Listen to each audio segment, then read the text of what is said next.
I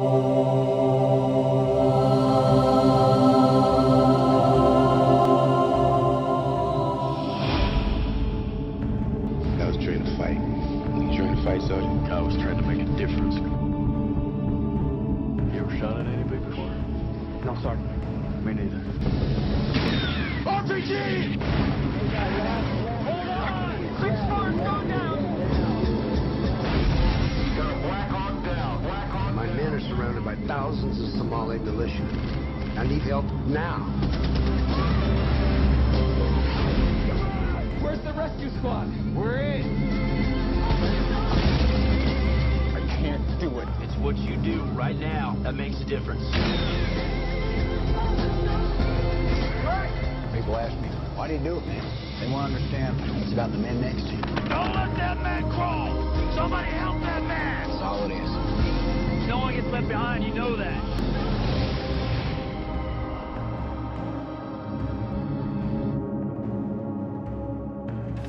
In 1990, rebel forces entered the city of Mogadishu during Somalia's long civil war. Intense battling between clan-based rebel factions damaged many parts of the city in 1991 and 1992. This picture shows the distribution of food from the clans to those Somalians not involved in the fight.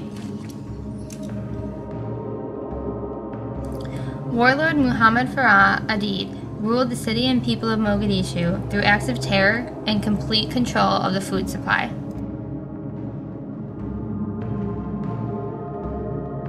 As part of Operation Restore Hope, American soldiers joined forces with the UN to distribute food to Somalian people who were not receiving any from the warring clans.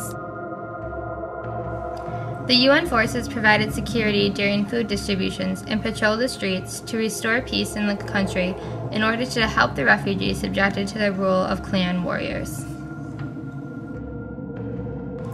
On October 3, 1993, American soldiers from the U.S. Army Task Force Ranger embarked on what should have been an unordinary mission to capture members of the warlord's cabinet. The U.S. Army Task Force Ranger included both Delta Force and Ranger units. This beret patch symbolizes the Ranger units. Black Hawk helicopters were used to transport troops from the U.S. base into Mogadishu. When flying in Black Hawk, soldiers sat on the edge with their feet dangling off.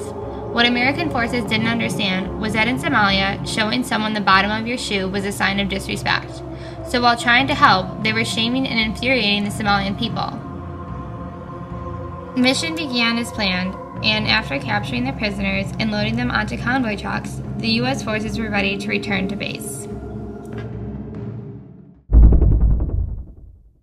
When an American Black Hawk went down, due to RPGs fired by the Somali militia, members of Delta Force and the Rangers moved to secure the crashed bird on foot.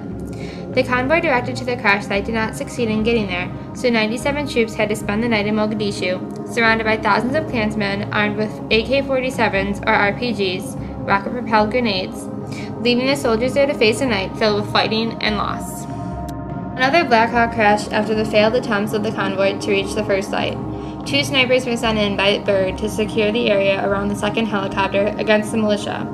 However, the 2 men were greatly outnumbered, and after being killed, their bodies were dragged through the streets. Finally, the 10th Mountain Division and other UN forces assembled a giant rescue convoy to save the troops. They were able to save all but 19 soldiers. After this great loss, President Clinton ended the mission in Somalia and sent the rest of the troops home.